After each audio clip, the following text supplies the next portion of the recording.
The interesting avenues of investigation have become so convoluted as to be almost impenetrable to newcomers. Indeed, at this point, if the 9/11 Truth Movement's goal is to continue to expand and reach new audiences, it needs to do so in new ways. People who have not yet been exposed to, or not yet been convinced by, the ample evidence of extreme physical anomalies on that day, from the controlled demolitions of the towers to the very unusual events at the Pentagon and in Pennsylvania. If people are not interested in that evidence, or even the evidence that has been thoroughly documented by people like Webster Tarpley about the drills that were going on at the exact same time as the events that they were representing, then what is another way to get people into this?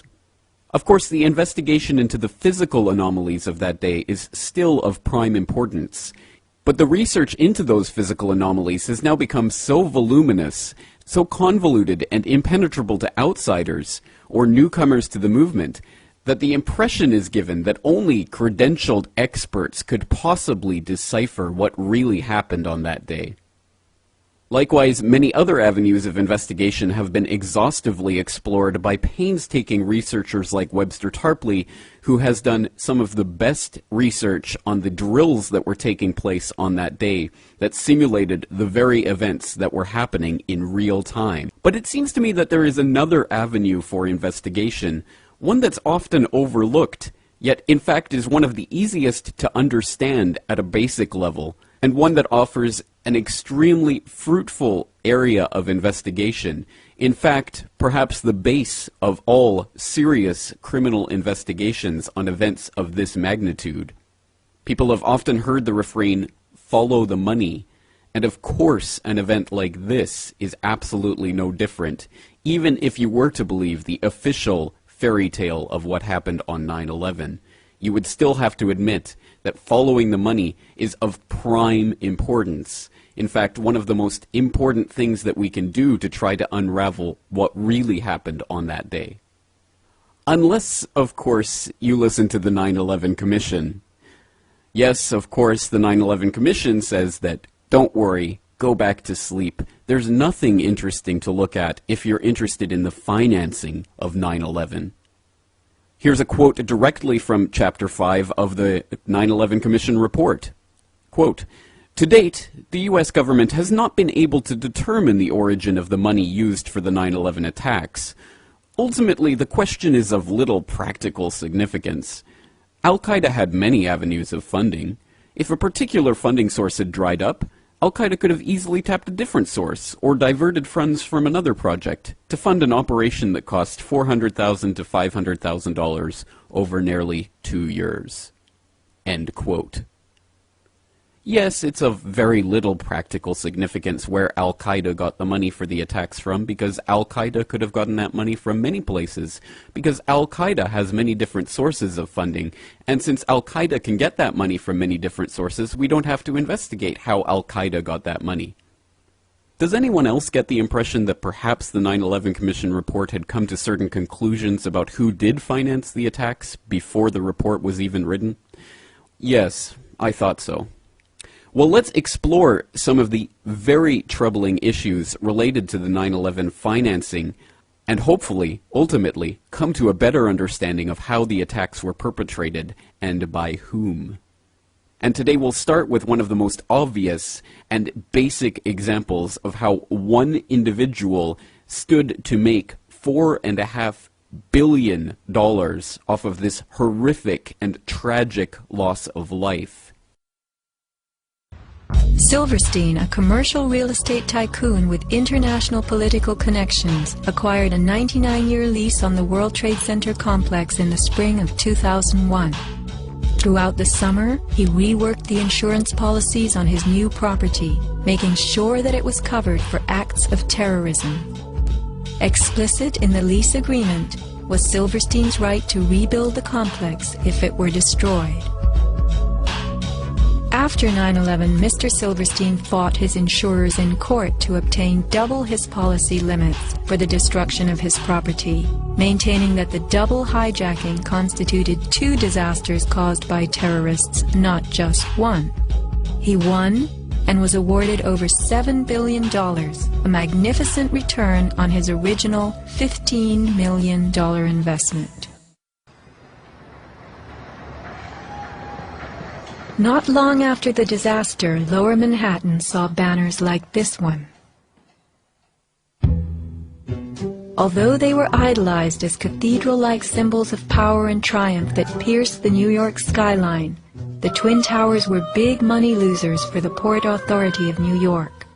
They cost millions a year to equip with the basics: electricity, water, heat, air conditioning, sewage, and even oxygen, being airtight.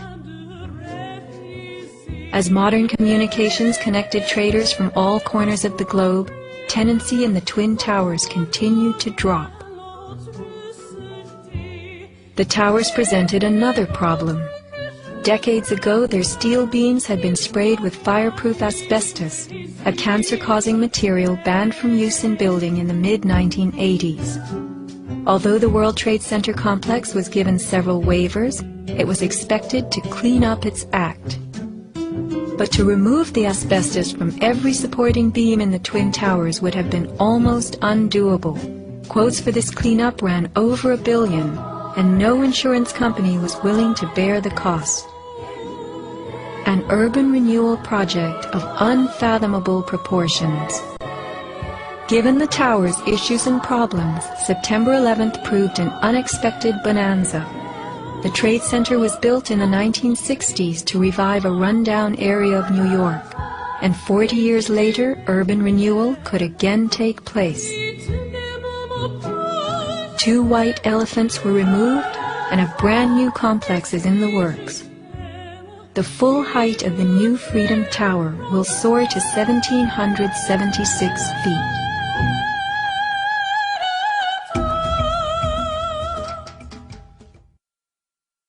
Of course, Lucky Larry's acquisition of the World Trade Center just weeks before 9/11 is by now a well-known story, but one would be advised to check a Bloomberg.com article from 2007 entitled "Silverstein Insurers Reach $2 Billion WTC Settlement" for details of the final settlement, which brought to $4.55 billion the amount that Larry Silverstein made for the deaths of those thousands of people in the World Trade Center on that day.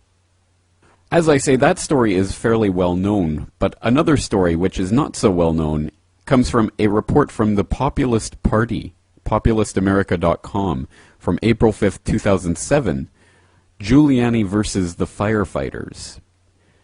This article reads in part, quote, Giuliani's cult hero status went untarnished and unchallenged until he decided to decline an invitation to the International Association for Firefighters Forum, open to all presidential candidates for Q&A. Mainstream news then picked up on the story and exposed the contention between the former mayor and the real heroes, the New York firefighters, who lost so many of their friends and compatriots in the attacks of that day. All was not well in Oz, and finally someone had alluded to the mask shadowing the truth. A great rift exists between Giuliani and the one group America assumes to be his staunchest allies. What did Giuliani do that so outraged the firefighters and their families that they would still hold such a grudge against him 5 years later? One cannot understand the source of this contention unless one has done some real and difficult research into the events of that day. In November 2001, our members were continuing the painful but necessary task of searching Ground Zero for the remains of our fallen brothers and the thousands of innocent citizens that were killed, because precious few of those who died in the terrorist attacks had been recovered at that point. Prior to November 2001, 101 bodies or remains of firefighters had been recovered, and those on the horrible pile at Ground Zero believed they had just found a spot in the rubble where they would find countless more that could be given proper burial. Nevertheless, Giuliani, with the full support of the Fire Commissioner Thomas von Essen, decided on November 2nd, 2001, to sharply reduce the number of those who could search for remains at any one time. There had been as many as 300 firefighters at a time involved in search and recovery, but Giuliani cut that number to no more than 25 who could be there at once. Here is where the mainstream falls short in their reporting. Why would Giuliani all of a sudden forcefully remove firefighters from the pile, and in such a way that resulted in a brawl between the NYPD and NYFD? What the mainstream press will never dig into or question is, why did Giuliani place more importance on cleaning up the pile than in taking a slow retrieval approach to accessing the bodies of firefighters, police, and emergency workers still trapped in the wreckage of those buildings? Though 2 months later, chances were that no one was still alive, many still clung to the hope that loved ones would be dug out of the devastation of those destroyed buildings. Families wanted a chance for closure, bodies of their loved ones returned so that they could honor them with a proper memorial and burial. The firefighters believed that the city went to a scoop and dump policy because they were in a rush to retrieve gold. The fact is that the mayor's switch to a scoop and dump coincided with the final removal of tens of millions of dollars of gold, silver, and other assets of the Bank of Nova Scotia that were buried beneath what was once the towers. Once the money was out, Giuliani sided with the developers that opposed the lengthy recovery effort and ordered the scoop and dump operation so they could proceed with redevelopment. With his training as district attorney for New York, Giuliani knows from his prosecutor days that the first rule of a criminal investigation is in cordoning off a crime scene and preventing the tampering or removal of any piece of evidence within that area. Usually officers are put in place to prevent the eradication, removal of, or disruption of anything within that scene. Surely the events of September 11, 2001 constitute the most egregious, barbaric, terroristic, and criminal act ever perpetuated on American soil. End quote. Now, as that article details in some length, the issues of Giuliani and the crime scene of Ground Zero in the weeks and months following 9/11 involve not only the criminal act of tampering with the evidence of that crime scene, which included, as we've detailed in previous episodes of the Corbett Report podcast, preventing even volunteer teams of researchers from studying the remains of those towers to try to come to a better understanding of how they collapsed, instead making the sole purpose of the entire operation on Ground Zero that of dismantling the pile and getting rid of the evidence as quickly as possible. And here we have another missing clue as to why this may have happened. And according to the firefighters, at any rate, it's because of the tens of millions and, according to some reports, billions of dollars of gold which were hidden underneath the World Trade Center and which had to be removed as quickly as possible. Now, there are unsubstantiated theories on the internet that the billions of dollars that were hidden in the various vaults under the World Trade Center complex may have been tampered with on the day of 9/11 as the attacks were taking place. That in fact 9/11 may have had elements of a gigantic bank heist. Now again, I can't vouch for the validity of these reports, but I do think they're interesting and worth looking into as another possible clue on the 9/11 money trail. But one very real and very important 9/11 money trail clue came out not on 9/11, but on 9/10. On that day, Donald Rumsfeld made a cold and calculating announcement that, in fact, the Pentagon had lost $2.3 trillion. Again, that's $2.3 trillion with a T, which represented about the same amount of money for the entire federal budget of the same year. How $2.3 trillion could go missing from the Pentagon has never been accurately explained. To get more details of this story, let's listen to the following news report. Pentagon, the day before 9/11, Secretary of Defense Donald Rumsfeld declared war, not on foreign terrorists. The adversary is closer to home. It's the Pentagon bureaucracy. He said money wasted by the military poses a serious threat. In fact, it could be said that it's a matter of life and death. Rumsfeld promised change, but the next day, the world changed.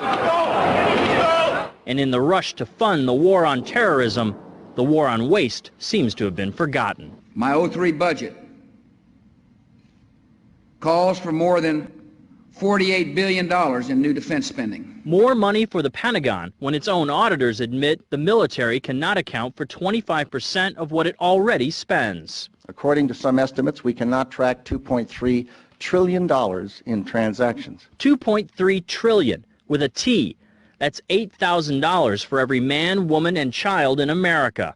To understand how the Pentagon can lose track of trillions, consider the case of one military accountant who tried to find out what happened to a mere $300 million. We know it's gone, but we don't know what they spent it on. Jim Minery, a former Marine turned whistleblower, is risking his job by speaking out for the first time about the millions he noticed were missing from one defense agency's balance sheets. Minery tried to follow the money trail, even crisscrossing the country looking for records. The director looked at me and he says, "Why do you care about this stuff?" It took me aback, you know. My supervisor asked me why I care about doing a good job. So he was reassigned and says officials then covered up the problem by just writing it off.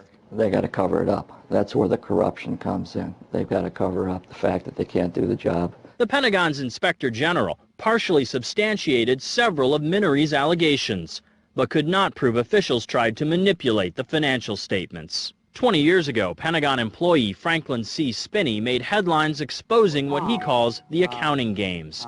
He's still there, and although he does not speak for the Pentagon, he believes the problem has gotten worse. Those numbers are pie in the sky. The books are cooked routinely year after year after year. Retired Vice Admiral Jack Shanahan commanded the Navy's Second Fleet the first time Donald Rumsfeld served as Defense Secretary. With good financial oversight, we could find $48 billion in loose change in that building without having to hit the taxpayers. In the 2.5 minutes since this report began, the Pentagon has spent nearly $2 million, and it may never know where 25% of those tax dollars went.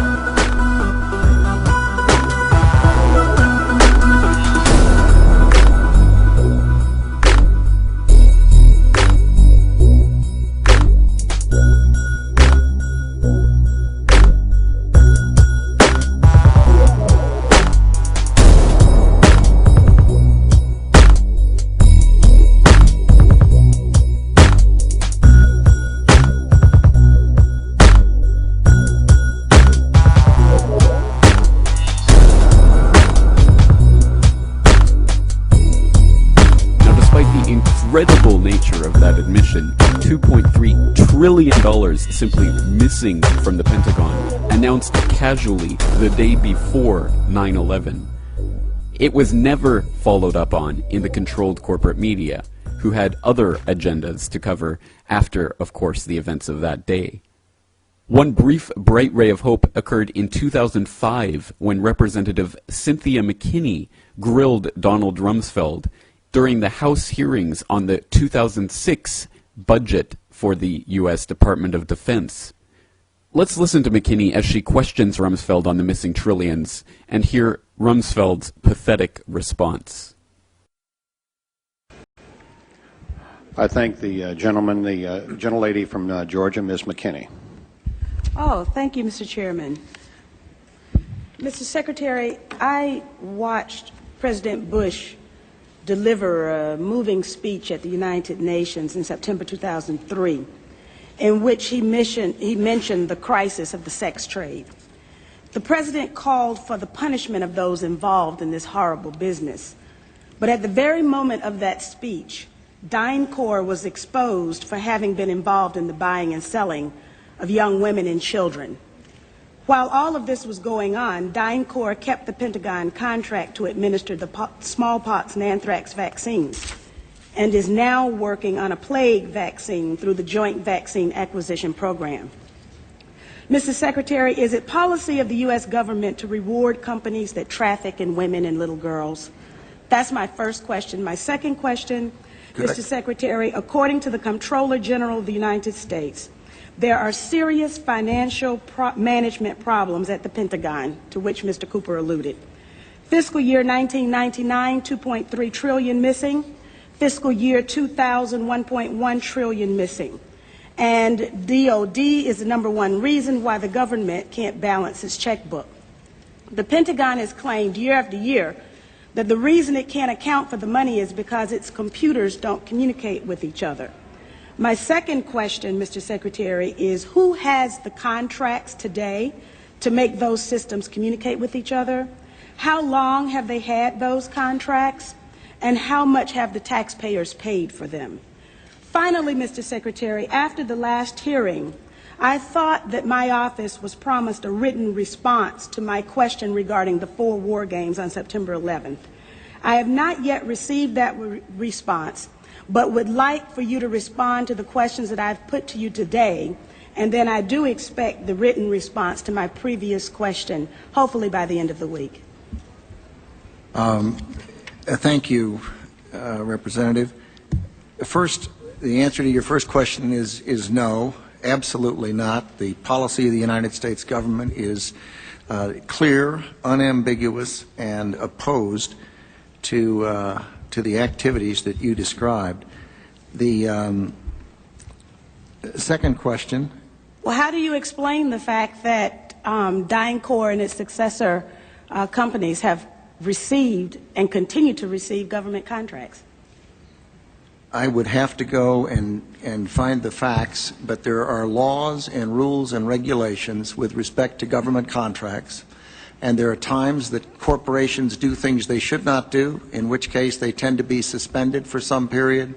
There are times then that under the laws and the rules and regulations passed by the Congress and implemented by the executive branch, that corporations can get off of out of the penalty box, if you will, and be permitted to engage in contracts with the government. They're not generally not barred in perpetuity. This company was never in the penalty box. If you could proceed to my second question, please. The second question.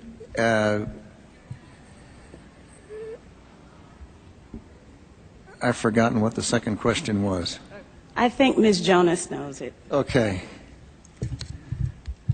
Thank you, Ms. McKinney. I appreciate the question. I appreciate your interest in our department's financial condition, and we are working very hard on that program. I've just come back recently. I understand that you're working hard on it, but my question was, who has the contract? How long have they had that contract, and how much money have we spent on it? In general, we spend about $20 billion in the Department on Information Technology Systems. The accounting systems are part of that. I can get you the exact number for the record of what we spend on our current, what we call legacy systems, and those that we're moving toward. And who has the contracts? That would be a multitude of individuals. Could you name some, please? Well, I think off the top of my head, well, I would rather not. I'd rather provide that for the record. That's not privileged information, is it? I'm sure it's not. Well, please. Yeah. And we still have time, so please. I would be glad to provide for the record. I don't want to talk from the top of my head and be incorrect. On your first question, I'm advised by Dr. Chu that it was not the corporation that was engaged in the activities you characterized, but I'm told it was an employee of the corporation, and it was some years ago in the Balkans that took place. It's my understanding that it continues to take place, and is that right? Yes. Well, if you can give me information to that effect, I'm sure you are interested in all of the information that I have, and I'll be more than happy to provide it to you. Good, thank you. But I would also like to get information from you. Okay. For example, the information that I just requested about who has those contracts. Certainly. Let me assure the gentlelady that we'll make sure that this exchange of information takes place, and Mr. Secretary, if you can get back with us on the DynCorp story, we'll get that to the gentlelady. Thank you, Mr. Chairman. We'll get back on both of the first two questions, but the Congresswoman has raised the other question twice now, and I'd like to have General Myers respond because you mentioned it in the last hearing, and I think it would be helpful to get the answer, even though we're on red, if you don't mind, Mr. Chairman. General Myers, go right ahead. But I would like to have the answer in writing as well, as I thought my office was promised. Okay, I don't know about the promise, Congresswoman, but could you repeat the question to make sure I'm answering the right question? This is 9/11 question. The question was, we had 4 war games going on September 11th, and the question that I tried to pose before the Secretary had to go to lunch was whether or not the activities of the 4 war games going on September 11th actually impaired our ability to respond to the attacks.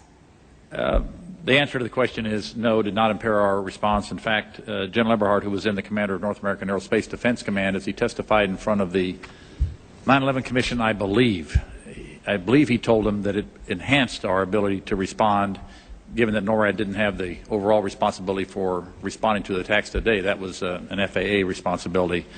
But they were two CPXs.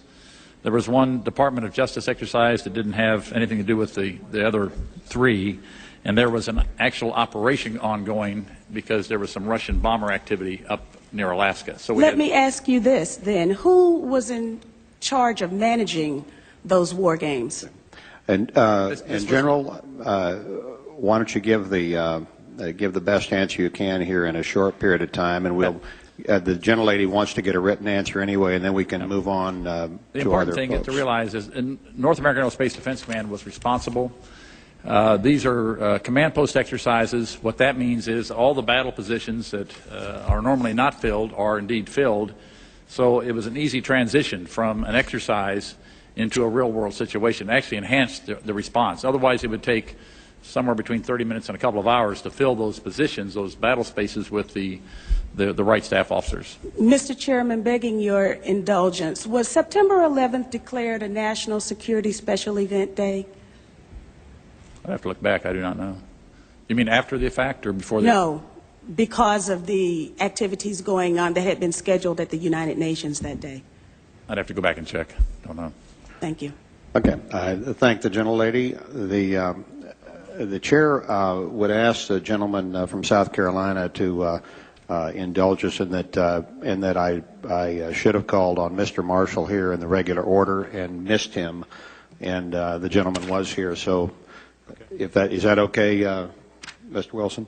We'll recognize the gentleman from Georgia, Mr. Marshall. Thank you, Mr. Chairman, and I appreciate Mr. Wilson's indulgence.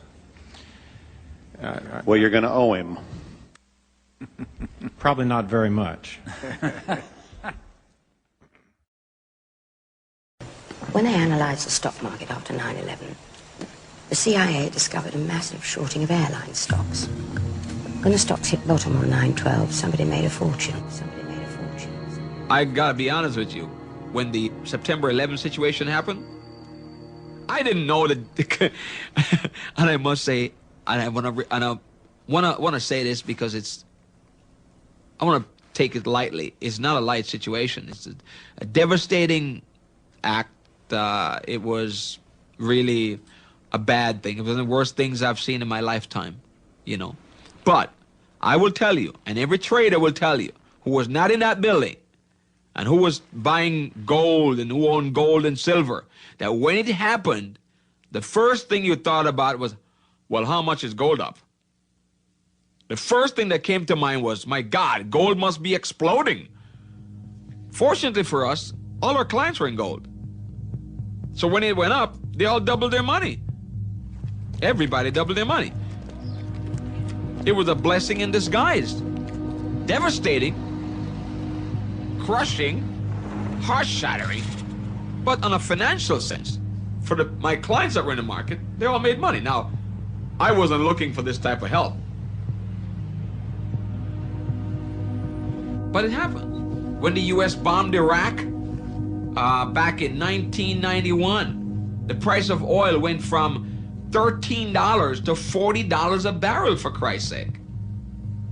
Now, we couldn't wait for the bombs to start raining down on Saddam Hussein.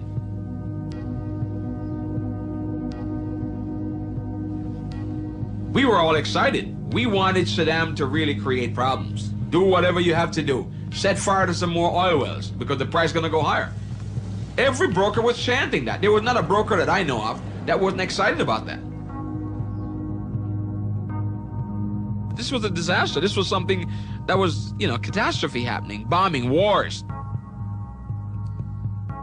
In devastation, there is opportunity. Opportunity, opportunity, opportunity, opportunity, opportunity. A put option is a bet that a stock price is going to fall. If one were to put a single put option contract on American Airlines at $30 a share and the stock fell to $18, one could purchase 100 shares at $18 and immediately sell them for $30, netting a profit of $12 a share. This is exactly what happened on a far larger scale with many companies around the world on 9/11. The levels of options purchased the week of 9/11 were more than 6 times higher than normal. A former member of the German parliament, then responsible for oversight of the German Secret Service, estimated that profits by insider traders were $15 billion. Wall Street analyst Phil Erlinger was the first to spot the suspicious trades. What I see is prior knowledge. You can call it conspiracy. It's my opinion that somebody knew ahead of time that 9/11 was going to happen, and they made bets to take advantage of it. And these bets weren't just normal run-of-the-day bets. They were far in excess of what we would call normal activity. Put options set to expire on September 30th, 2001, were bought on August 6, 2001, or earlier, at the Chicago Board Options Exchange. These put options were basically a bet that the stock would plummet. When it did, the people who purchased those put options made a lot of money. Thousands of put stock options were bought on United and American Airlines immediately prior to September 11th, 2001. On average, during the first weeks of September 2001, 27 put options were bought each day on Morgan Stanley, one of the World Trade Center's largest occupants. The total of its put options for the 3 days prior to the attacks was 2,157. Merrill Lynch, also in the WTC, saw 12,215 put stock options. That is 12 times its normal level. Between September 6th and 7th, Chicago Board Options Exchange saw 4,744 put option contracts with United Airlines and only 396 call options. On September 10th, put options for American Airlines totaled 4,516 versus 748 call options. In addition, these trades were not only occurring in our country, but around the world. There is no chance that all or even most of the trades were placed by Osama bin Laden or Al-Qaeda. According to Fox News, CNN, and the BBC, insider trading reports were found in the USA, Germany, Britain, France, Canada, Japan, Monte Carlo, Switzerland, Hong Kong, Italy, Spain, Belgium, Luxembourg, and Singapore. The director of the CIA headed a firm that bought some of these put stock options. Until 1998, Buzzy Krongard headed United Airlines stock. Mr. Krongard was head of Bankers Trust until he resigned and was promoted to CIA Executive Director by President Bush in March 2001. Buzzy Krongard purchased this stock, and our government did nothing about it. Deutsche Bank is also one of the 4 banks most used by the bin Laden family. Additionally, $2.5 million in put options on United and American Airlines went unclaimed. The German central bank president, Ernst Weltec, had a study conducted by his bank. It indicated, quote, "There are ever clearer signs that there were activities on international financial markets that must have been carried out with the necessary expert knowledge in industries such as gold, oil, airlines, and insurance companies." There was a lot of money to be made from the events of September 11th. And indeed, many people in our own government called the events of September 11th an opportunity.